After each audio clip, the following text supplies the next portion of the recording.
Eu tinha 40 anos quando entendi que havia me tornado muito boa em desaparecer. Não de um jeito dramático, não de um jeito que as pessoas percebessem de fora. Por fora eu estava lá, presente, funcional, sorrindo nos momentos certos. Mas havia um apagamento acontecendo por dentro, silencioso e constante, como água que vai afundando o papel aos poucos. Você não vê o papel se desfazer, só nota quando já não dá mais para segurar. O momento em que eu percebi com precisão que havia chegado ao limite não foi uma briga, não foi um grito, não foi sequer uma discussão com voz levantada. Foi uma mesa. A minha mesa de trabalho, de carvalho escuro, que eu tinha comprado sozinha quando abri meu escritório em casa, antes de casar, com o dinheiro do meu primeiro bônus como advogada. Eu a havia carregado comigo quando me mudei para a casa da minha sogra, porque ela cabia no quarto que nos deram e porque representava algo que eu não queria abrir mão. A prova de que havia, naquela vida toda, um espaço que era meu. Numa manhã de quarta-feira voltei de uma audiência no fórum e a mesa não estava mais no quarto. Estava na sala, empurrada contra a parede do fundo, com a cadeira virada para o lado errado e uma toalha de crochê que eu nunca tinha visto antes colocada em cima, como se fosse um aparador. Em cima da toalha, havia um vaso de flores artificiais e 2 revistas velhas de culinária. Perguntei para o meu marido onde estava meu computador e meus documentos. Ele disse, sem tirar os olhos da televisão, que sua mãe havia achado que a mesa era bonita demais para ficar escondida num quarto e que minhas coisas estavam numa caixa dentro do armário do corredor. Eu fui até o armário do corredor, abri. A caixa estava lá, meus contratos dobrados por cima do teclado, um porta-canetas virado de lado, os papéis de um caso que eu estava preparando para a semana seguinte misturados com outras coisas que não eram minhas. Fiquei olhando para aquela caixa por um tempo que eu não conseguiria medir. Não chorei, não fui falar nada.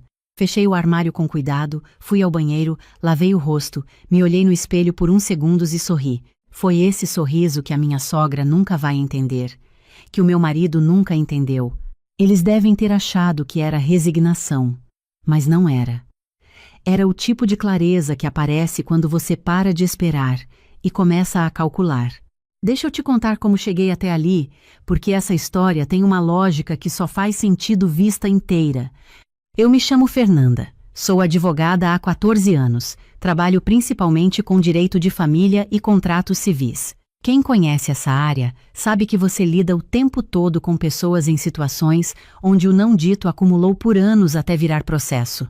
Aprendi cedo a ler o que está nas entrelinhas, a entender o que as pessoas querem dizer quando dizem outra coisa, a identificar o momento em que uma situação passa do ponto em que pode ser resolvida com conversa e entra no terreno em que só a ação resolve. Carrego esse olhar para dentro da minha própria vida também. Às vezes isso ajuda, às vezes me faz demorar mais do que deveria para agir, porque fico analisando quando deveria estar me movendo. Conheci o meu marido numa palestra de atualização jurídica em Curitiba, onde moro desde que terminei a faculdade. Ele é contador, 3 anos mais velho do que eu, um homem de presença tranquila e senso de humor seco que me fez rir em situações em que eu normalmente não riria. Namoramos por 2 anos. Nos casamos numa cerimônia pequena, só família e amigos próximos, num sítio nos arredores da cidade numa tarde de outubro. Eu me lembro do jeito que ele me olhou quando eu cheguei na entrada. Me lembro de ter pensado que havia escolhido bem. O que eu não vi com a clareza necessária era a teia invisível que conectava o meu marido aos pais. Não é que ele fosse submisso de um jeito óbvio. Não era um homem que pedia permissão para sair ou que ligava para a mãe todo dia. Era mais sutil do que isso. Era uma forma de se organizar internamente que colocava a opinião dos pais sempre numa posição de autoridade final, mesmo quando ele não verbalizava isso. Quando havia uma decisão difícil, o pensamento dele dobrava na direção deles, antes de dobrar na minha. Eu só entendi isso completamente depois que já estava dentro da casa deles. A proposta de morarmos juntos na casa dos meus sogros surgiu quando estávamos planejando o casamento.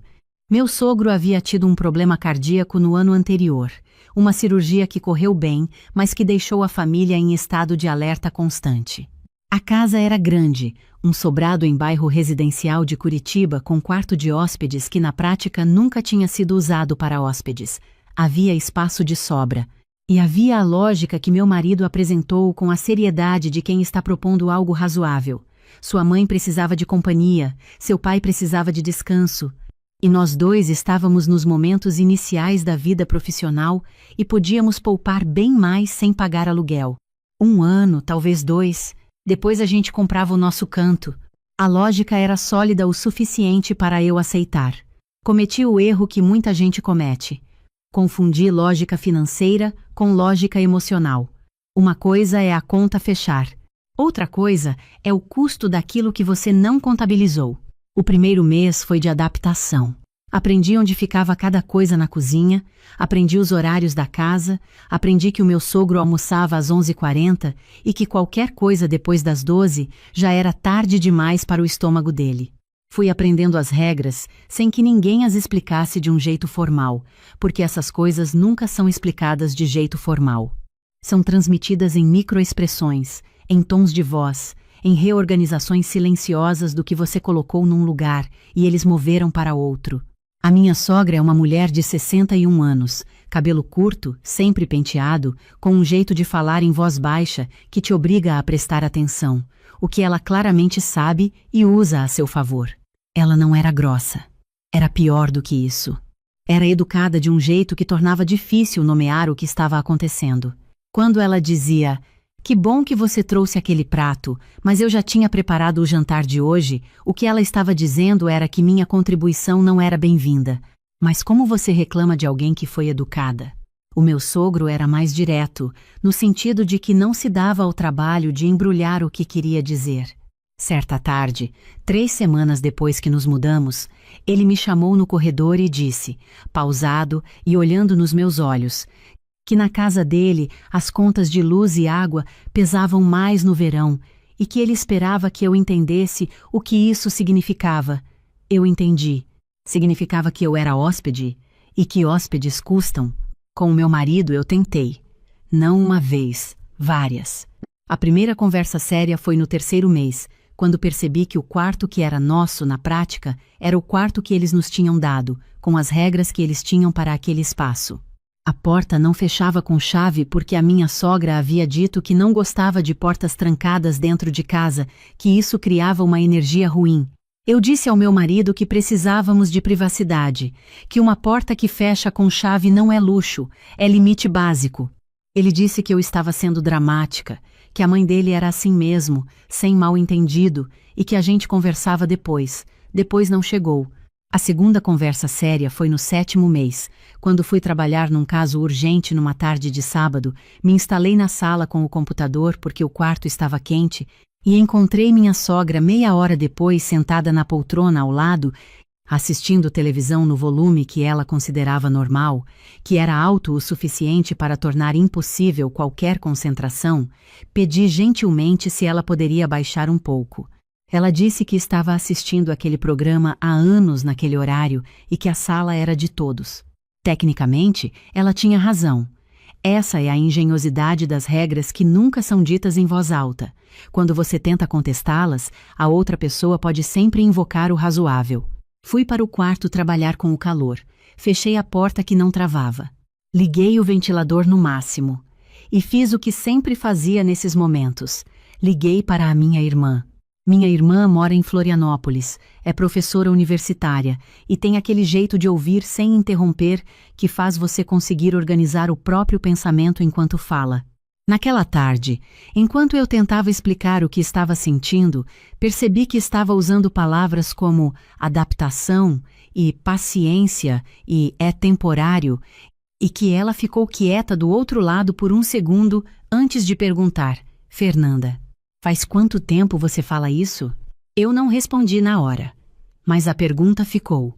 O primeiro ano virou o segundo virou o terceiro. Meu sogro se recuperou bem do coração, voltou a trabalhar no consultório de fisioterapia que mantinha há décadas, voltou a andar de bicicleta aos fins de semana, voltou a ter uma vida que não precisava de nenhuma companhia especial para funcionar. A justificativa original havia sumido, mas a situação havia se instalado, com raízes que crescem devagar e que só você percebe quando tenta arrancar e descobre o quanto foram fundo. Havia uma dinâmica que eu observei com a atenção analítica que uso no trabalho e que me custava mais usar em casa. Meu marido dentro daquela casa não era o mesmo homem que eu conhecia fora dela. Fora, ele era presente, opinativo, parceiro de verdade. Dentro, havia uma versão menor dele ocupando o espaço. Uma versão que concordava mais, que discordava menos, que olhava para mim com um pedido silencioso nos olhos para que eu não complicasse o que era, para ele, uma zona de conforto construída ao longo de uma vida inteira. Certa noite do segundo ano, eu estava revisando um contrato na sala depois que todos tinham ido dormir e encontrei minha sogra na cozinha fazendo chá. Ficamos ali, as duas, num daqueles silêncios que não são confortáveis, mas que nenhuma das duas rompe. Então ela disse, sem olhar para mim, mexendo a colher devagar na xícara, que esperava que eu entendesse que o filho dela tinha uma vida antes de eu aparecer e que certas coisas não mudam porque uma pessoa nova chega. Eu disse que entendia.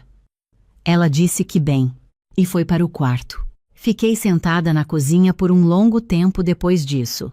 Não com raiva, com reconhecimento, com a sensação de quem está olhando para um mapa e finalmente entende onde está.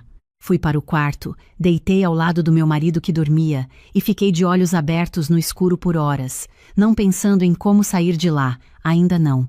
Pensando em quanto tempo eu estava fingindo para mim mesma que aquilo era temporário quando havia, na verdade, me instalado em algo permanente que eu não havia escolhido. A minha mãe me ensinou uma coisa que ficou gravada em mim de um jeito que eu não sei explicar direito. Ela era funcionária pública, criou a mim e a minha irmã praticamente sozinha depois que meu pai foi embora quando eu tinha 12 anos. Não foi uma vida fácil, mas foi uma vida sem a ilusão de que alguém viria resolver o que era problema dela. Ela economizava com uma disciplina que eu vi de perto durante anos, uma parte do salário guardada antes de pagar qualquer conta, sem negociação, sem exceção. Quando eu entrei na faculdade com bolsa integral, ela me deu um envelope com dinheiro e disse: "Esse é o seu fundo de emergência. Emergência pode ser muita coisa. Guarda." Eu guardava desde antes de casar, uma conta que só eu sabia que existia, onde depositava uma parte do que recebia todo mês, fosse o mês bom ou ruim. O meu marido sabia que eu poupava, mas não perguntava os detalhes, e eu não oferecia. Não era desonestidade. Era uma fronteira que eu havia mantido porque minha mãe me ensinou que dinheiro guardado é a diferença entre ter opção e não ter. E eu sempre soube, num nível que eu não verbalizava nem para mim mesma, que precisaria de opção um dia. O momento em que deixei de economizar para o futuro e comecei a economizar para sair foi depois daquela noite de cozinha com a minha sogra. Não foi uma decisão dramática. Foi um ajuste interno silencioso, o tipo que acontece quando você para de se iludir sobre o que está de fato acontecendo. Nos meses seguintes, comecei a observar de um jeito mais sistemático. Minha sogra tinha uma forma de ocupar o espaço da casa que não deixava margem para nada que não fosse dela. Ela não dizia que as coisas eram dela, simplesmente agia como se fossem, reorganizava, substituía, deslocava. Havia uma taça de vidro azul que eu tinha ganhado da minha irmã que ficava numa prateleira da sala. Um dia sumiu. Perguntei. A minha sogra disse que havia colocado no armário da copa porque combinava melhor ali. Não era a taça, era o padrão. Havia um episódio com os meus documentos de trabalho que foi o mais difícil de engolir profissionalmente. Eu tinha uma pasta física com cópias de contratos importantes, organizada do jeito que eu precisava para trabalhar. Certa manhã, antes de uma reunião, fui pegar a pasta e os documentos estavam fora de ordem, alguns deles com marcas de dobras novas. Quando perguntei, a minha sogra disse que havia organizado o que estava bagunçado em cima da mesa. Eu expliquei, com a calma que usei ali para não tremer de irritação, que aquela organização fazia parte do meu trabalho e que precisava permanecer como estava. Ela disse que entendia, mas que a casa precisava ter uma ordem. Depois disso, fui para o banheiro e fiquei com a torneira aberta por 5 minutos. O meu marido, quando eu contei, disse que eu sabia como a mãe dele era, que ela não tinha feito de mal, que eu precisava entender que ela havia sido sempre assim. Eu disse que entendesse como ela era não tornava o problema menor. Ele disse que a gente conversava depois. Depois não chegou, da mesma forma que nunca tinha chegado. Tentei a conversa real, A última conversa de verdade, numa noite de abril do 3º ano.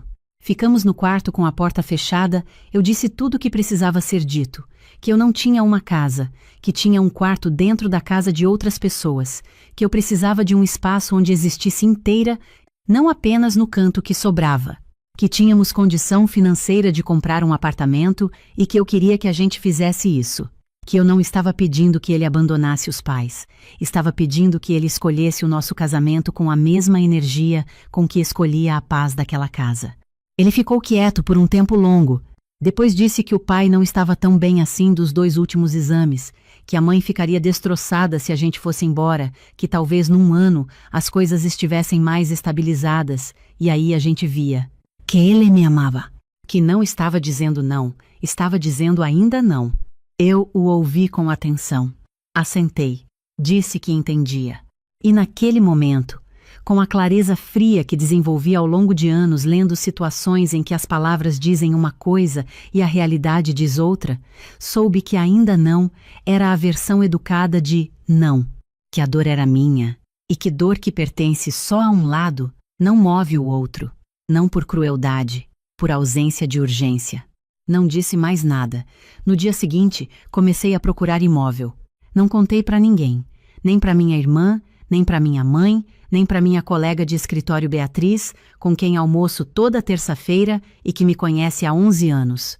Eu sabia que se contasse, as pessoas iam querer me ajudar, e ajudar nesse caso significaria perguntar se eu tinha certeza, sugerir terapia de casal, propor uma última conversa. Eu não queria ser convencida de tentar mais uma vez. Eu queria agir. Comecei a pesquisa nos intervalos do trabalho, nas noites em que ficava no escritório até tarde, na hora do almoço quando saía sozinha. Sabia o que precisava. Um apartamento que fosse funcional para trabalhar em casa, bem localizado em relação ao centro onde ficavam os fóruns que eu frequentava, num bairro com uma rua boa para caminhar. Não precisava de muito. Precisava de um lugar onde as regras fossem as minhas.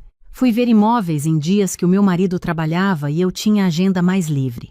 Dizia que tinha reunião de cliente, visita de perícia, essas coisas que fazem parte da rotina de advogada e que ninguém questiona. Não estava mentindo, estava omitindo. Aprendi essa distinção no meu trabalho, onde às vezes a diferença entre o que você diz e o que você não diz define o resultado de um caso. O 5º apartamento que visitei foi o certo. Eu soube antes de terminar a visita. Era um apartamento num edifício de fachada amarela desbotada num bairro tranquilo de Curitiba, 4º andar com escada, o que me importava zero. Tinha uma sala com luz boa a tarde inteira, 2 quartos sendo que um deles era perfeito para escritório, uma cozinha separada com bancada de pedra escura e uma janela na sala que dava para uma rua com árvores altas. Eu sou do tipo que precisa de verde na janela. Sempre fui, mas havia esquecido disso. O apartamento estava à venda pela família de uma senhora que havia se mudado para morar com a filha.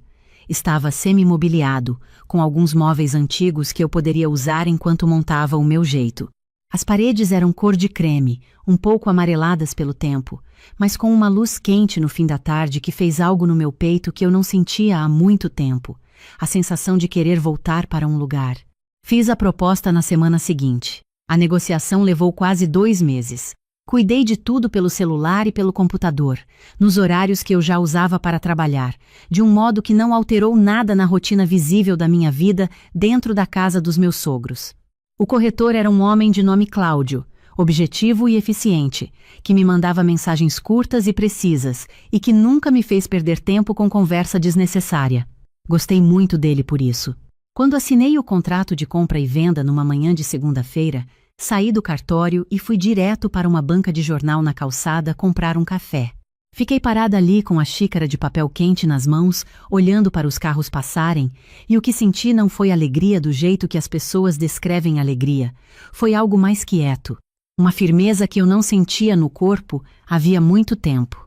Nos 2 meses seguintes, enquanto a documentação final era processada, organizei minha saída com o mesmo método que uso para preparar uma ação judicial: lista, etapas, prazos, contingências. Comecei a tirar meus objetos pessoais da casa aos poucos, com uma regularidade que não chamasse atenção. Livros que eu emprestava para uma colega. peças de roupa que eu ia levar para a doação. Uma caixa de documentos antigos que eu disse que precisava levar para o escritório.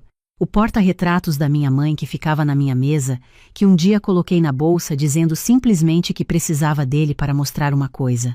Ninguém perguntou. Esse foi o detalhe que mais me disse sobre a minha presença naquela casa. Quando eu comecei a esvaziar minha existência de lá, ninguém notou. A mesa foi a última coisa. Minha mesa de carvalho, aquela que havia virado aparador com toalha de crochê e flores artificiais. Eu a havia deixado para o final porque sabia que seria a mais difícil de mover sem explicar, e porque havia algo simbólico em ela ser a última. Na semana em que as chaves ficaram prontas, aluguei um carro maior por um dia. Era uma sexta-feira. O meu marido havia saído cedo para uma reunião de auditoria externa, que duraria o dia todo. Nos despedimos na porta com o beijo de sempre, o beijo rápido de quem vai voltar logo, e ele foi. Minha sogra estava na casa quando comecei a carregar as caixas que restavam. Ela saiu da cozinha quando ouviu barulho no corredor e ficou me olhando enquanto eu empilhava a primeira caixa perto da porta. Perguntou o que estava acontecendo com uma voz que eu reconhecia, a voz de quem já sabe a resposta e está testando se você vai ter coragem de dizer. Disse com calma que estava me mudando, que havia comprado um apartamento e que aquele era o meu último dia ali. Ela ficou parada por alguns segundos, o rosto sem expressão que eu não conseguia ler, e então disse que eu deveria ter conversado com a família antes de tomar uma decisão dessas. Disse que aquilo era precipitado. Disse que o filho dela ficaria destruído. Respondi que havia tentado conversar muitas vezes ao longo de 3 anos, que precipitação não era a palavra que eu usaria para uma decisão tomada ao longo de muitos meses.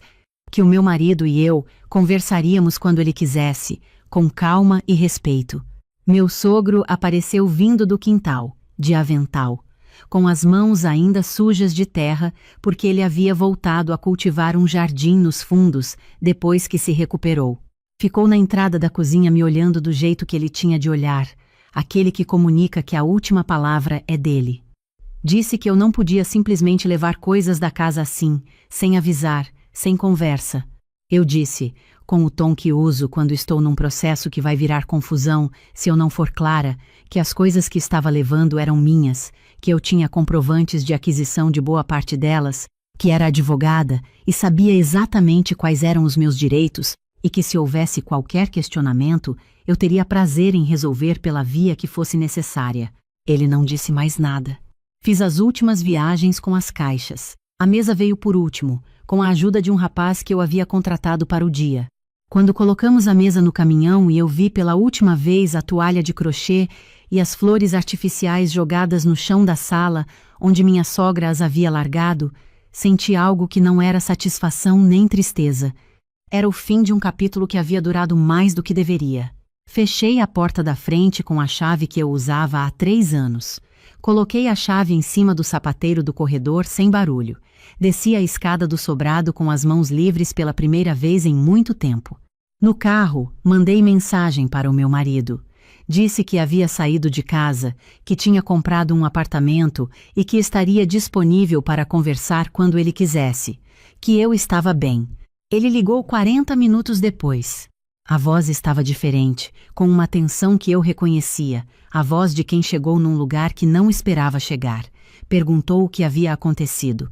Eu contei tudo, com a clareza objetiva que uso quando preciso que alguém entenda uma situação sem espaço para interpretação. Que havia tentado conversar. Que ele havia escolhido o conforto daquela casa sempre que houve uma escolha a fazer. Que eu havia esperado 3 anos por uma decisão que ele nunca tomou, então eu havia tomado a minha. Ele disse que eu poderia ter falado. Eu disse que havia falado, que ele havia ouvido e escolhido não agir, que havia uma diferença entre não saber e não mover. Fez um silêncio comprido. Então perguntou se eu queria separar. Disse que não sabia ainda. Que sabia que precisava de um espaço para descobrir quem eu ainda era fora das regras daquela casa. Que quando eu soubesse, ele seria o primeiro a saber. Ele não ligou de novo naquele dia, nem no fim de semana. Meu apartamento ficava no bairro Água Verde, numa rua com 2 árvores grandes na calçada que tinham raízes que levantavam o asfalto em alguns pontos. Havia uma padaria a menos de 100 metros que abria às 6 da manhã e que eu podia cheirar da janela do quarto nos dias de vento. Quando entrei com as últimas caixas naquela tarde de sexta-feira, o apartamento estava vazio no jeito que só lugares recém-entregues ficam, com um cheiro de massa corrida nova que eu tinha mandado passar nas paredes antes da entrega, com o silêncio específico de um espaço que ainda não tem histórias. Coloquei a mesa de carvalho no quarto que seria o escritório antes de qualquer outra coisa. Encostei a mão na madeira escura e fiquei um momento assim, de pé, sem fazer nada. Depois fui montar o resto. Passei os dias seguintes organizando o apartamento com uma calma que eu não reconhecia em mim mesma, porque havia muito tempo que eu não fazia nada sem calcular primeiro o efeito daquilo nos outros. Comprei uma cama boa, com o colchão que eu queria, sem perguntar a opinião de ninguém. Fui ao mercado e escolhi as coisas que eu gostava, sem pensar se alguém mais comeria. Coloquei a taça de vidro azul da minha irmã na prateleira da sala onde dava a melhor luz da tarde, no centro, sem toalha em cima. Na primeira manhã, acordei às 6 sem despertador, como sempre acordo quando não estou num lugar que me pesa. Fiz café na minha cafeteira que havia ficado num armário da casa dos meus sogros por 3 anos, porque minha sogra preferia a dela. Peguei a xícara e fui para a janela da sala. A rua embaixo estava acordando devagar. Um senhor passava com o cachorro. Uma moça de uniforme esperava ônibus na esquina.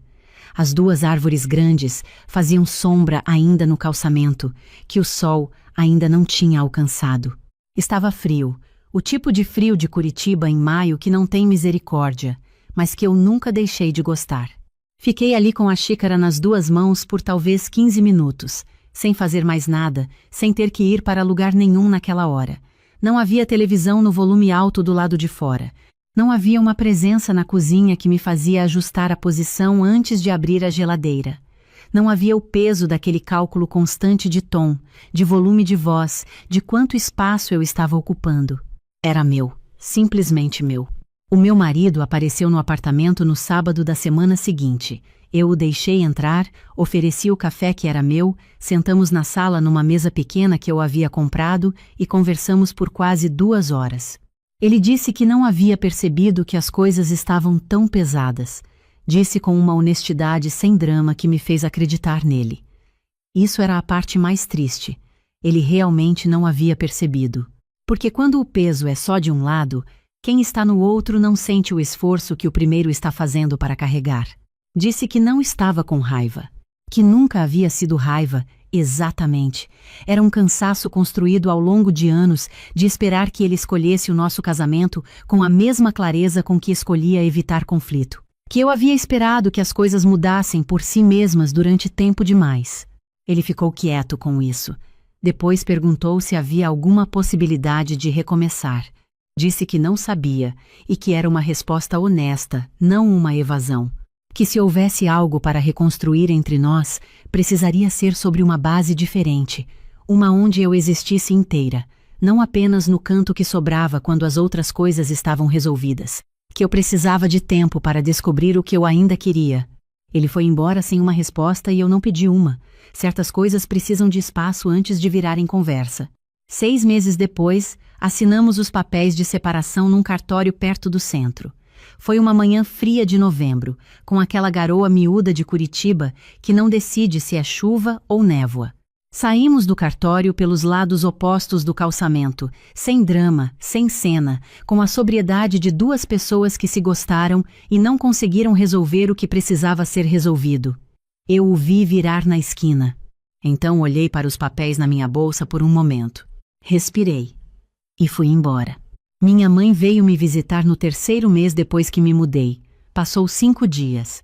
A gente cozinhou junto toda noite, foi à padaria todo dia de manhã, caminhou na rua com as árvores grandes, assistiu filme na sexta à noite.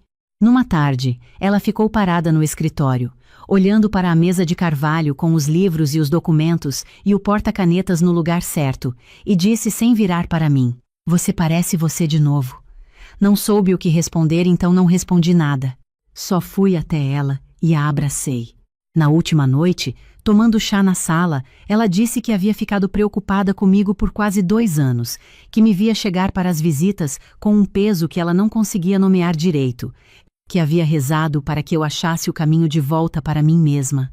Disse que demorei mais do que deveria para agir. Ela disse que cada um chega quando consegue chegar, não antes. Leva uma coisa desses anos todos que ficou mais clara depois que a poeira baixou. Eu costumava me dizer que estava sendo paciente. Que paciência era virtude. Que as coisas iam se acertar se eu esperasse o tempo certo. E há uma verdade nisso. Existe uma paciência que constrói, que atravessa um momento difícil e sai do outro lado com algo mais forte do que entrou. Mas existe outra coisa que se parece com paciência e não é. É você cedendo pedaço por pedaço do que é, sem perceber que está cedendo, para manter uma paz que não é paz nenhuma, é só ausência de conflito comprado ao preço do que você é. Eu confundi as duas durante 3 anos, não por fraqueza, não por falta de inteligência, por amor, por esperança de que as coisas se arrumassem por si mesmas se eu fosse tolerante o suficiente. Por cansaço, que é um estado que faz você aceitar coisas que aceitaria quando descansada. Certas coisas não se arrumam sozinhas. Certas coisas só mudam quando você para de se moldar a elas e começa a criar as condições para que algo diferente seja possível. A mesa virada em aparador com toalha de crochê foi a última vez que eu sorri daquele jeito, o sorriso de quem está calculando. Depois disso, não precisei mais calcular, só precisei agir. E o que ficou quando tudo assentou não foi vitória, não foi o prazer de ter vencido algo. Foi uma coisa mais simples e mais funda do que qualquer uma dessas palavras. Foi poder abrir a geladeira sem pedir licença. Foi colocar meus livros onde eu quero sem que alguém os mova. Foi saber que a toalha de crochê que está na minha mesa foi eu quem escolheu colocar ali. Às vezes a liberdade não aparece como um evento grande. Aparece como uma manhã fria com café quente na janela, com a rua acordando devagar lá embaixo, com o silêncio que é silêncio de verdade, não silêncio de quem está segurando o que quer dizer. Aparece como a sensação de ser exatamente do tamanho que você é, sem diminuir, sem pedir desculpa por ocupar espaço, sem calcular se você está de mais ou de menos. Aparece como chegar em casa e sentir que é sua. Às vezes, a gente não percebe o momento exato em que começa a desaparecer de si mesma. Não acontece de uma vez, nem com estardalhaço. Vai acontecendo em pequenos deslocamentos, em concessões diárias, em silêncios que parecem prudência, mas já são perda. E o que torna a história de Fernanda tão bonita e tão dolorosa ao mesmo tempo é justamente isso. O instante em que ela para de chamar de paciência aquilo que já era apagamento e escolhe, com uma lucidez quieta, voltar para si. Não há triunfo barulhento nessa escolha, nem vingança, nem satisfação em ver ninguém perder. Há algo mais maduro e mais raro, a coragem de recuperar o próprio tamanho antes que a alma se acostume a caber apenas no espaço que sobra. No fim, a maior vitória não foi sair daquela casa, nem assinar papéis, nem reorganizar móveis. Foi voltar a existir inteira dentro da própria vida, sem pedir licença para ser quem sempre foi. Um pequeno aviso com carinho. Esta é uma obra criada por IA e narrada por IA. Não é uma história real, e foi feita para oferecer entretenimento e também uma reflexão sobre a vida. Eu tinha 40 anos quando entendi que tinha passado 6 anos dentro de uma casa onde o meu nome não aparecia em nenhum documento, em nenhuma lista de compras, em nenhuma decisão que importasse. Não foi uma explosão. Não foi uma discussão com pratos quebrados ou palavras que não voltam. Foi uma tarde de quinta-feira, quando eu cheguei mais cedo do que o previsto de uma reunião com um cliente e encontrei minha sogra sentada na varanda com a vizinha do andar de baixo, as duas com um copo de limonada na mão, a conversa fluindo com aquela liberdade de quem está certo de que ninguém relevante pode ouvi-la. Parei na entrada antes de abrir o portão. O latão velho rangia se eu forçasse rápido demais, então aprendi a abri-lo devagar, com as 2 mãos, sem barulho. Esse era um dos muitos hábitos pequenos que eu tinha desenvolvido naquela casa sem perceber que estava desenvolvendo. A voz da minha sogra chegou clara pela tarde parada. Camila é uma menina boa, sabe? Mas vive na nuvem, trabalha com esse negócio de computador, faz umas coisas bonitas, mas não tem solidez, não tem planejamento de verdade. Meu filho que sustenta o chão. Ela é mais o tipo que aproveita o que tem por perto. A vizinha disse algo que não ouvi direito. Minha sogra respondeu: não é briguenta, não, mas também não é do tipo que constrói. Sabe aquele tipo de pessoa que nunca vai ter o nome em nada que dure? Fiquei parada no portão por um segundo. Depois entrei devagar, subi as escadas sem passar pela varanda, fui direto para o quarto, fechei a porta sem fazer barulho. Sentei na beira da cama e olhei para a cadeira no canto do quarto, onde eu tinha deixado minha bolsa de trabalho. Dentro dela estava o caderninho azul marinho de capa dura que eu carregava para todo lugar desde que tinha 26 anos. O caderno onde eu registrava cada projeto, cada meta, cada número que importava para mim. Olhei para ele por um longo tempo. Depois sorri. Um sorriso que ninguém além de mim viu, quieto e preciso, o tipo de sorriso que aparece quando você percebe que já passou da hora de uma coisa que você vinha adiando. Mas para entender aquela tarde, eu preciso voltar 6 anos, porque a história não começa naquele portão. Ela começa bem antes, numa versão de mim que ainda confundia ceder com ser generosa. Quando conheci meu marido, eu tinha 34 anos, trabalhava como designer gráfica freelancer há quase uma década, tinha uma carteira de clientes pequena, mas consistente, e morava num apartamento de um quarto no bairro Água Verde, em Curitiba, que eu pagava sozinha desde os 27. Era um apartamento com janela para um pátio interno, sem vista nenhuma, com uma pia que gotejava nas noites frias e um elevador que travava no terceiro andar se você esquecesse de puxar a porta com força.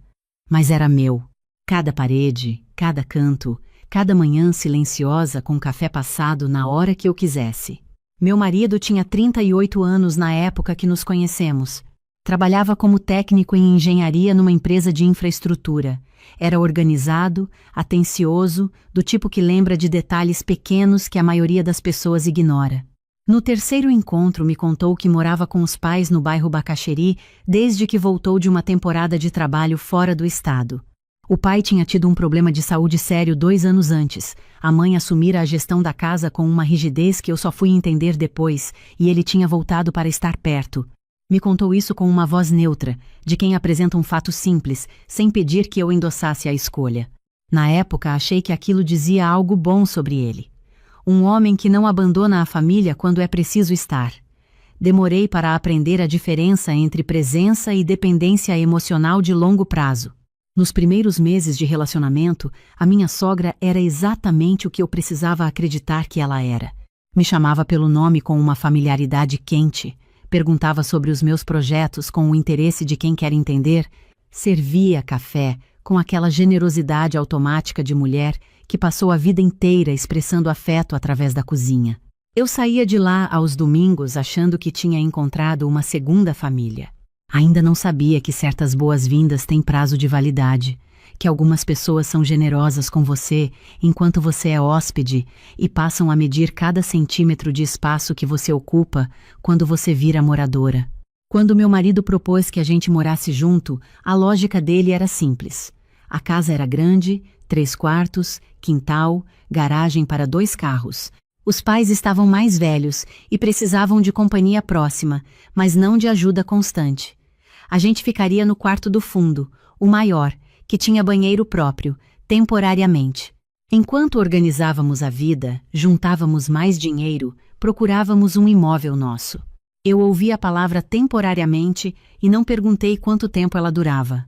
Tinha 34 anos, estava apaixonada e tinha aprendido errado que questionar era o mesmo que desconfiar.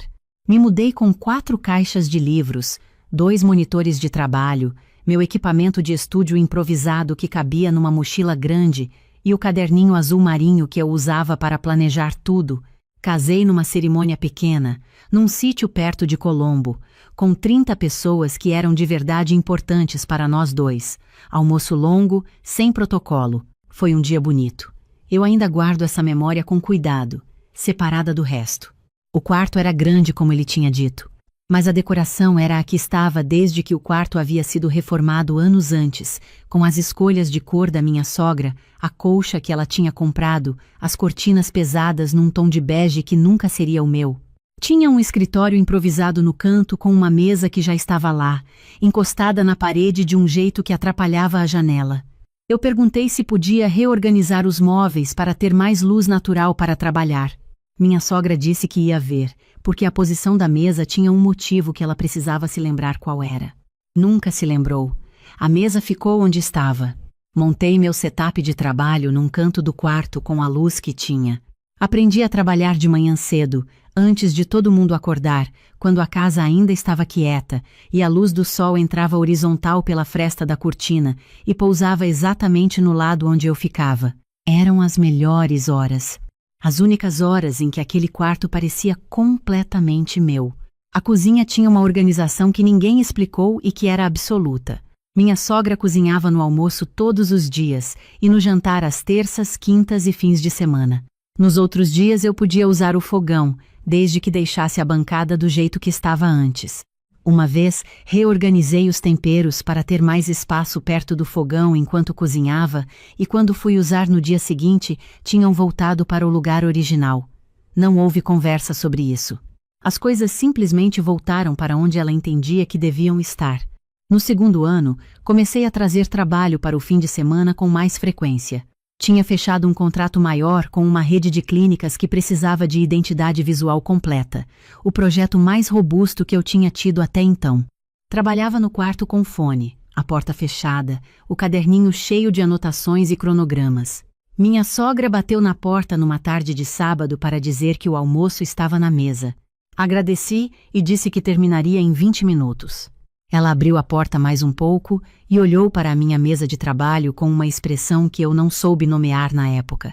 Disse que ficar trabalhando no quarto no fim de semana não era saudável e que eu precisava sair mais, respirar. Disse isso com uma voz que tinha aquele tom específico de quem está se preocupando com você, mas também está te dizendo o que fazer. Eu fechei o caderno, fui almoçar, voltei depois e terminei o que precisava terminar. Aprendi a não mencionar os projetos na mesa de jantar. Aprendi que quando ela perguntava como ia o trabalho, a resposta esperada era curta, positiva e sem detalhes técnicos. Que quando eu explicava processos de design ou falava sobre prazos, ela ouvia com um sorriso educado que não chegava nos olhos. Meu marido notava às vezes. Me perguntava depois no quarto se eu estava bem. Eu dizia que estava. Não era mentira completa. Eu estava bem o suficiente para continuar. No terceiro ano, o pai do meu marido piorou de saúde.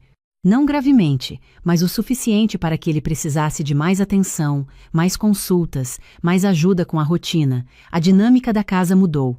Minha sogra ficou mais tensa, mais presente em todos os cômodos, mais rígida com horários e com a ordem de tudo. A casa passou a funcionar com aquela precisão de quem está controlando o ambiente porque o mundo de fora está fora de controle. Eu encolhi mais. Comecei a trabalhar mais tarde da noite, depois que todo mundo dormia. Ficava no quarto com a tela brilhando no escuro, fazendo entregas, respondendo clientes, planejando no caderninho com uma lanterna de celular quando não queria acender a luz para não acordar meu marido.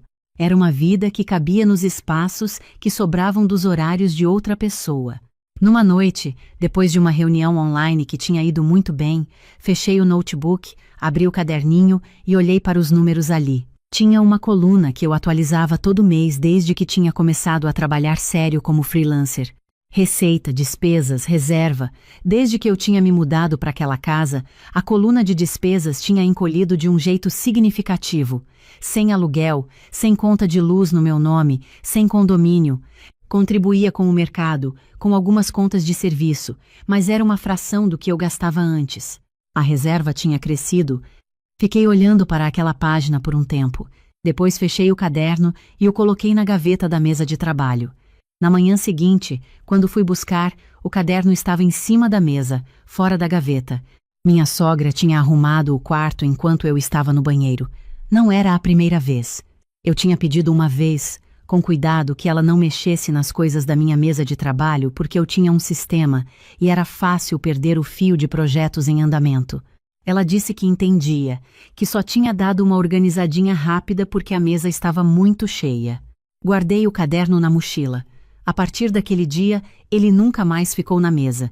No quarto ano, uma cliente que eu atendia há 2 anos me indicou para uma amiga dela, que me indicou para mais 2 pessoas, e de repente eu tinha uma fila de espera real. Não enorme, mas real. Comecei a perceber que o que eu fazia como freelancer tinha chegado num ponto em que precisava de uma estrutura diferente. Eu atendia clientes por videochamada, entregava tudo digitalmente, mas começava a sentir a limitação de trabalhar num quarto com porta fechada, sem um espaço que dissesse o que eu era profissionalmente. Comecei a pensar num estúdio. Algo pequeno, só meu, onde eu pudesse receber clientes presencialmente quando quisesse, trabalhar com mais foco, ter um endereço profissional de verdade. Pesquisei salas comerciais sem urgência. Só curiosidade, eu dizia para mim mesma. Só para entender o mercado. Não contei para meu marido.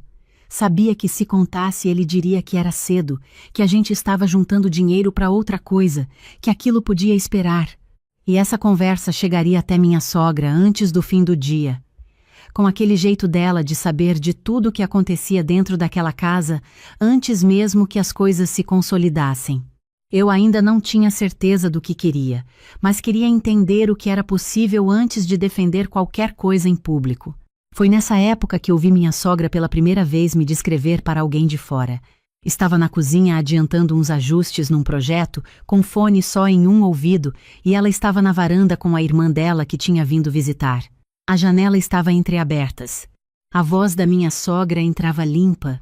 Ela estava falando sobre o filho, sobre os planos deles, e num ponto disse: "O Lucas é muito focado, sabe? Sabe onde quer chegar. Camila é diferente, mais artística, mais solta. Não é o tipo que pensa no futuro de forma concreta.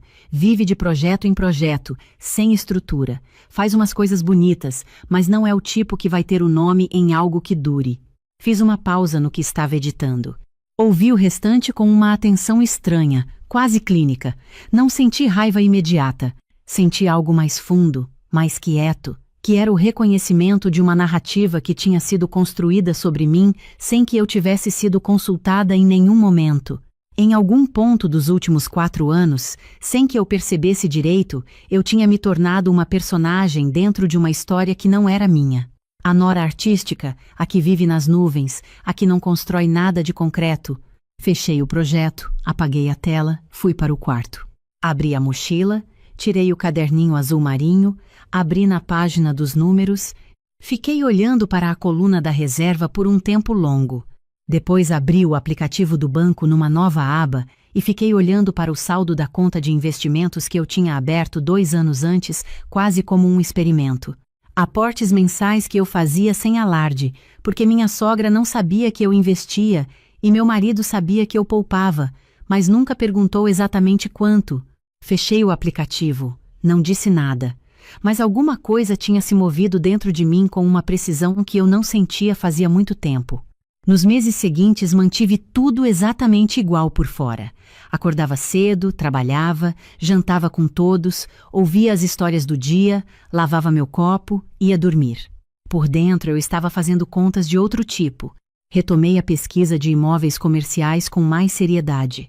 Visitei 5 espaços ao longo de 4 meses, sempre nas manhãs de sábado, sempre dizendo que tinha um café marcado com uma cliente, ou que ia ao centro resolver uma coisa de trabalho. Não era mentira inteira. Era uma omissão calculada de alguém que aprendeu que revelar planos antes de eles estarem prontos dentro daquela casa era o mesmo que entregá-los, para serem desmontados antes de existirem de verdade. Os primeiros espaços não funcionaram. Um era grande demais para o que eu precisava, outro ficava numa rua sem movimento, outro tinha uma planta estranha que não cabia na ideia que eu tinha na cabeça. O quinto era uma sala num sobrado comercial no bairro Batel, 2º andar, janelas para a rua, pé, direito alto, com uma recepção separada do espaço de atendimento e uma copa pequena. O proprietário alugava a sala e também o andar térreo, que estava com um contrato vigente de uma livraria independente. O andar de cima era o que estava disponível, mas numa conversa com o corretor, ele mencionou de passagem que o proprietário estava pensando em vender o imóvel inteiro. Era um casarão convertido, 2 andares, com a livraria no térreo gerando aluguel ativo e o andar de cima vago. Pedi o número do proprietário, marquei uma conversa como se fosse só para entender o imóvel melhor. Naquela semana, conversei com uma advogada que uma amiga minha de longa data me indicou, especializada em direito imobiliário e em direito de família. Queria entender com precisão o que era patrimônio exclusivamente meu, o que o meu regime de casamento alcançava, o que eu precisava documentar antes de qualquer movimentação.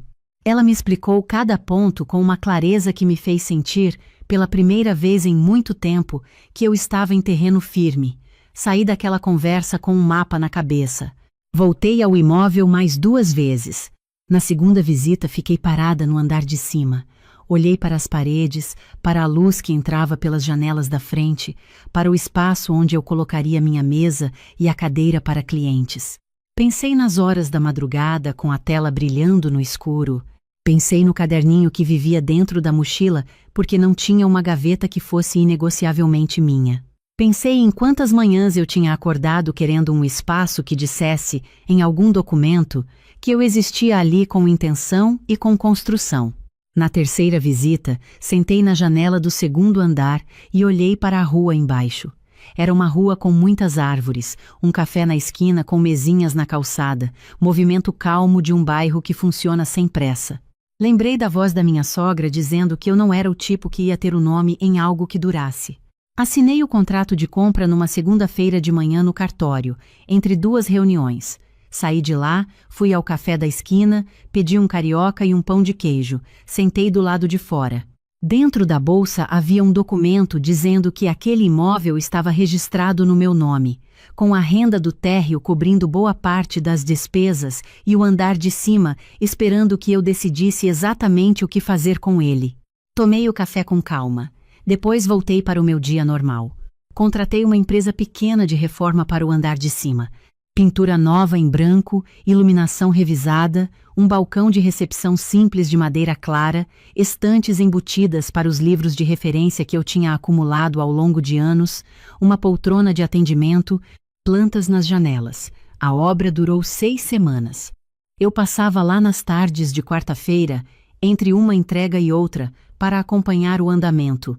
Numa quarta-feira, entrei no espaço depois que a pintura do lado de cima estava finalizada.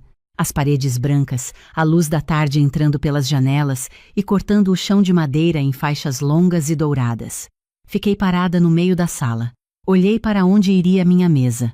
Olhei para as prateleiras ainda vazias. Olhei para as janelas abertas para a rua arborizada. E entendi no corpo inteiro que era a primeira vez, em toda a minha vida adulta, que um lugar inteiro era meu sem nenhuma ressalva, sem temporariamente, sem enquanto a gente organiza. Sem desde que você não mexa no que já está. Saí de lá com os olhos marejados, não de tristeza, de reconhecimento, de algo parecido com alívio, mas mais sólido. Voltei para a casa no Bacaxeri, jantei com os 3, ouvi meu sogro contar sobre uma consulta médica, ouvi minha sogra planejar em voz alta o cardápio da semana. Lavei meu copo, fui dormir com a certeza quieta de quem já sabe o que vem depois. Nas semanas seguintes comecei a retirar minhas coisas com discrição. Não tudo de uma vez, porque tudo de uma vez gera perguntas que eu ainda não estava pronta para responder naquele ambiente. Comecei pelos documentos que somem sem deixar rastro. Depois pelos itens sentimentais, as fotos da minha formatura, as cartas da minha mãe, um caderninho mais antigo, cheio de rascunhos de projetos que eu nunca tinha jogado fora, porque cada página era um passo da minha trajetória. Depois pelas roupas fora de temporada, pelas coisas de trabalho que não usava todo dia, mas que eram minhas. Meu marido não perguntou nada, ou não percebeu, ou decidiu não perceber. Aprendi naqueles anos que a diferença entre essas duas coisas costuma importar menos do que a gente imagina. Foi numa tarde de sexta-feira que tudo mudou de posição. Eu tinha chegado mais cedo, como falei no começo. O portão aberto devagar, a voz da minha sogra chegando clara pela tarde, e aquelas palavras pronunciadas com a leveza de quem está descrevendo um detalhe trivial da paisagem. Não tem o tipo que vai ter o nome em algo que dure. Eu tinha ouvido. Tinha subido as escadas. Tinha sentado na beira da cama e olhado para o caderninho azul marinho na mochila. E tinha sorrido. Naquela noite, depois do jantar, depois que meu sogro foi para o quarto e minha sogra foi assistir ao programa que ela nunca perdia, me sentei na sala com meu marido, fechei a porta com cuidado. Tinha me preparado para aquela conversa sem ensaiar as palavras exatas, porque palavras ensaiadas perdem verdade no meio do caminho. Disse com uma calma que me surpreendeu a mim mesma. Ouvi sua mãe hoje na varanda dizendo que eu não sou o tipo de pessoa que vai ter o nome em algo que dure. Preciso saber o que você pensa sobre isso. Não o que ela pensa, o que você pensa. Ele tirou os óculos, passou os dedos pelo cabelo, fez aquela pausa que eu conhecia como a pausa de quem está calculando o custo de cada resposta antes de escolher a mais conveniente. Camila, minha mãe é assim. Você sabe que ela fala o que pensa sem medir muito. Não tem maldade nisso. Ela só tem jeito direto e às vezes sai errado. Fiquei olhando para ele por um momento. Depois perguntei, você sabe quanto eu contribuo para essa casa todo mês? Ele disse, sei, a gente divide as contas. Perguntei, sua mãe sabe? Ele ficou quieto 1 segundo a mais do que precisava. Perguntei de novo. Ela sabe que desde que cheguei aqui, nunca deixei de pagar a minha parte das contas, que tem meses em que cobri mais do que a minha parte porque houve imprevistos e eu simplesmente não fiz questão de cobrar de volta? Ela sabe que quando fiz isso, fiz sem anunciar, sem pedir reconhecimento, sem esperar que ninguém me chamasse de confiável ou de presente? Ele ficou quieto. O silêncio dele tinha um peso diferente dos silêncios que eu conhecia dele. Não era o silêncio pensativo. Era o silêncio de quem está entendendo alguma coisa e não gosta do que está entendendo. Disse com uma voz mais baixa do que eu esperava ter. Durante 6 anos eu contribuí com esta casa. Sua mãe passou esse tempo me descrevendo para outros como alguém sem solidez, sem planejamento, sem futuro concreto. E você estava presente em situações suficientes para perceber que aquilo não era verdade e escolheu não dizer nada nenhuma vez. Ele respondeu, Camila, ela não faz isso com maldade. Você está interpretando de um jeito que não é o que ela quis dizer. A gente pode conversar com ela juntos, explicar como você se sentiu. Olhei para ele. Olhei de verdade, com aquela atenção de quem está vendo uma pessoa pelo que ela é e não pelo que esperava que ela fosse. E entendi, com uma precisão que doeu de uma forma estranha e limpa ao mesmo tempo, que aquele casamento tinha uma arquitetura específica. Uma arquitetura em que a minha voz tinha lugar quando confirmava o que já estava decidido e não tinha lugar nenhum quando exigia posição real. Não era desamor, era estrutura, e estruturas antigas são mais difíceis de mudar do que sentimentos. Levantei, fui para o quarto, sentei na beira da cama, peguei a mochila, coloquei ela no colo, senti o peso do caderninho lá dentro. Fiquei assim por um tempo, ouvindo o barulho da televisão no cômodo ao lado, os passos da minha sogra no corredor, o mundo daquela casa funcionando no ritmo que sempre tinha funcionado, com ou sem mim. Na manhã seguinte, liguei para minha advogada e marquei uma reunião. A conversa foi longa, honesta, sem emoção desnecessária, só o mapa de como fazer aquilo da forma mais limpa possível. Saí de lá sabendo exatamente os próximos passos. Nas 2 semanas que se seguiram, mantive a rotina sem alterar nada visível. Acordava, trabalhava, jantava, lavava meu copo, ouvia as histórias do dia, ia dormir. Por fora nada tinha mudado. Por dentro, eu estava desmontando 6 anos em caixas que iam para o andar de cima do imóvel no Batel toda a tarde de quarta-feira, uma sacola por vez, discreta e constante. Num sábado de manhã, combinei com uma transportadora que uma colega havia indicado 3 pessoas pontuais e eficientes que chegariam às 8h30 pela entrada lateral. Meu marido tinha o hábito de ir à feira do produtor às 8 em ponto todos os sábados e voltava sempre depois das 10. Minha sogra acordava tarde aos fins de semana. Ficava no quarto até perto das 10h30, com o celular no silencioso. Eu sabia disso. 6 anos dentro de uma casa ensinam a rotina de cada um com uma precisão que a própria pessoa não tem sobre si mesma. Fiz uma lista com foto de cada item que eu levaria.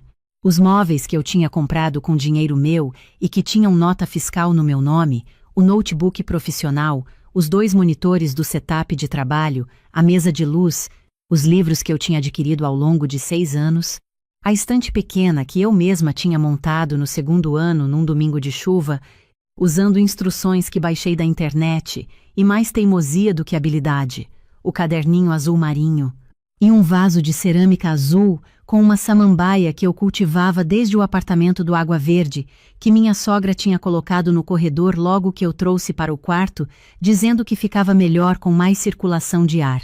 Eu tinha levado de volta para o quarto 3 vezes. Na quarta vez não levei mais. Aprendi a visitar a planta no corredor como se fosse em território neutro.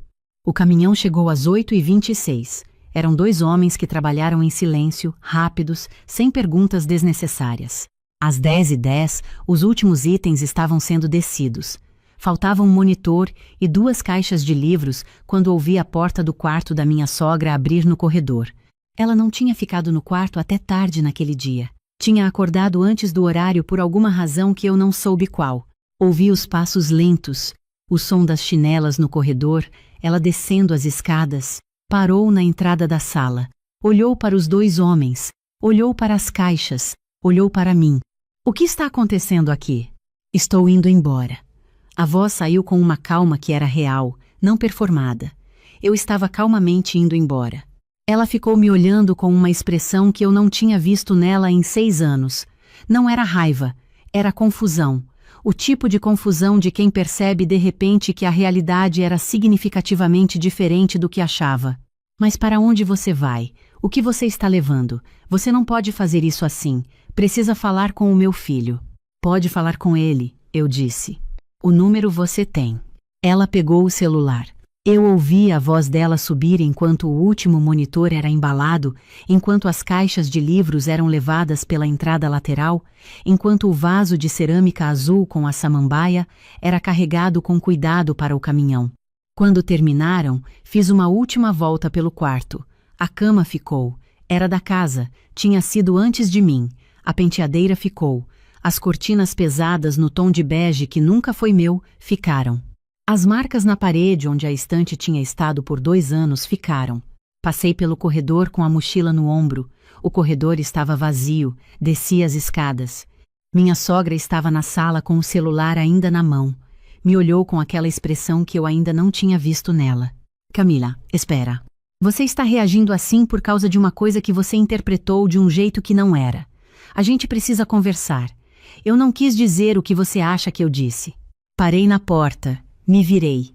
A chamei pelo nome pela primeira vez em muito tempo, porque nos últimos anos eu tinha aprendido a suavizar tudo, inclusive a forma de me dirigir às pessoas, com termos de relação no lugar de nomes, como se nomear direto fosse indelicado. Disse com uma voz mais quieta do que ela esperava.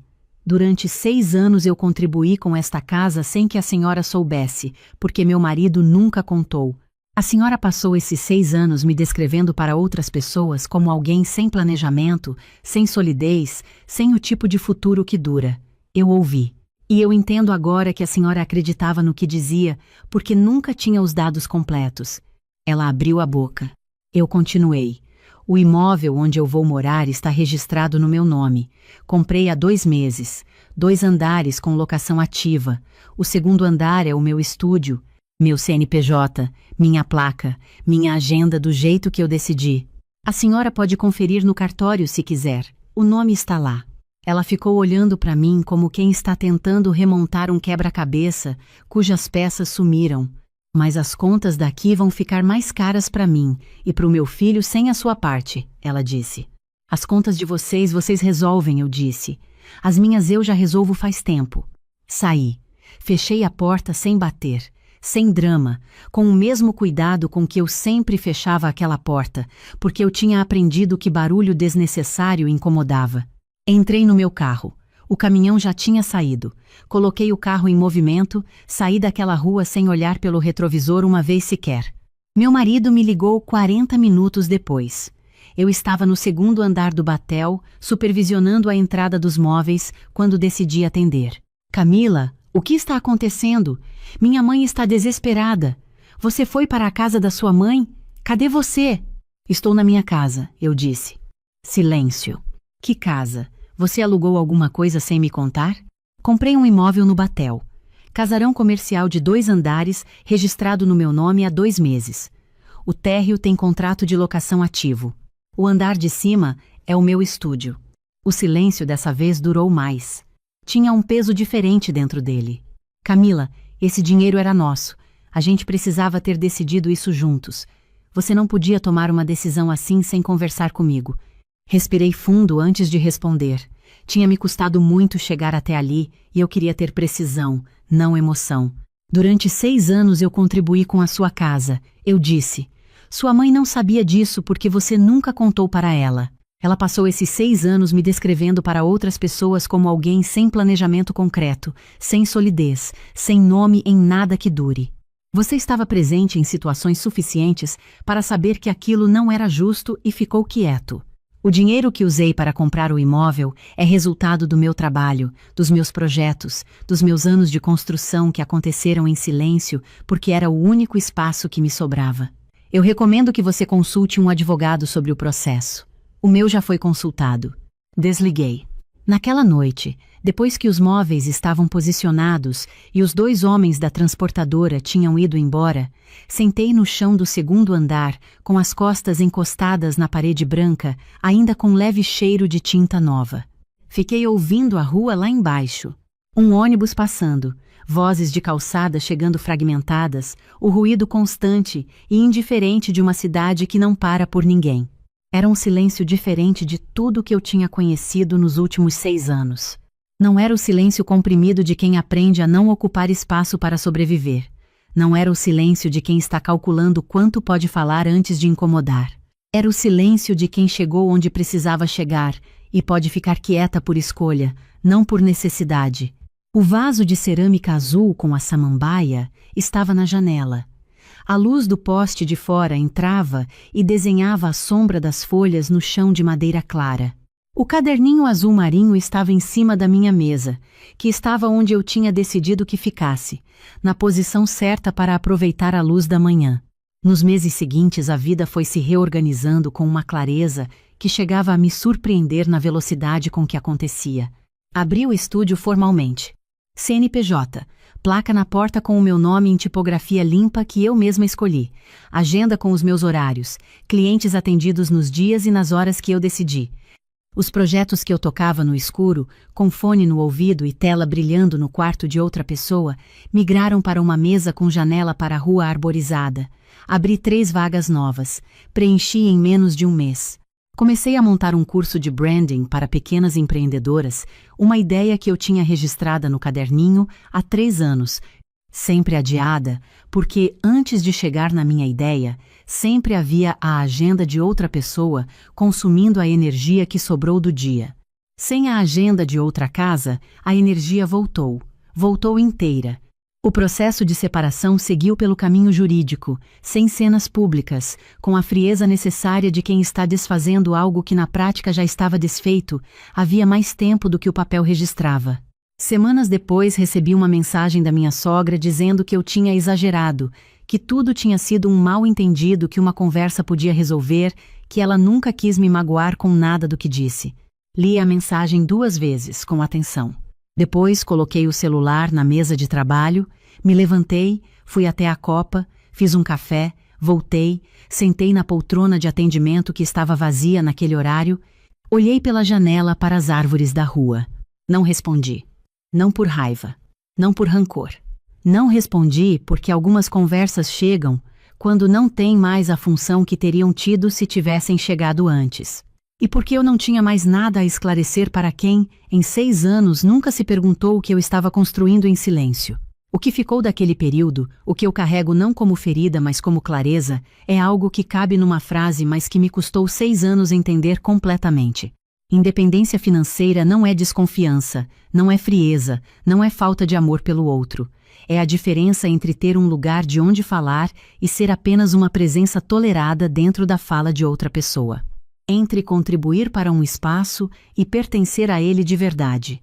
Entre ter o nome em algum documento que importe e ser descrita para desconhecidos como alguém que usa o que tiver por não ter nada de próprio. Passei 6 anos numa casa onde o meu nome não aparecia em nada, onde a minha contribuição era invisível para quem mais importava, onde eu era descrita como alguém sem planejamento concreto, sem solidez, sem o tipo de construção que dura. Fiquei por razões que entendo agora com mais compaixão do que julgamento. Amava meu marido de verdade. Acreditei por tempo demais que o amor resolvia a arquitetura. Tinha um medo silencioso de ser a mulher que foi embora, de carregar esse peso no nome, Mas o que aprendi de verdade é que ficar por medo não é fidelidade. É um acordo não escrito onde você paga com tudo que tem e o recibo nunca chega. Quando saí, levei o que era meu. Os equipamentos com nota fiscal no meu nome. Os livros que eu tinha comprado página por página ao longo de anos. A estante que eu montei sozinha num domingo chuvoso com instruções da internet e muita teimosia.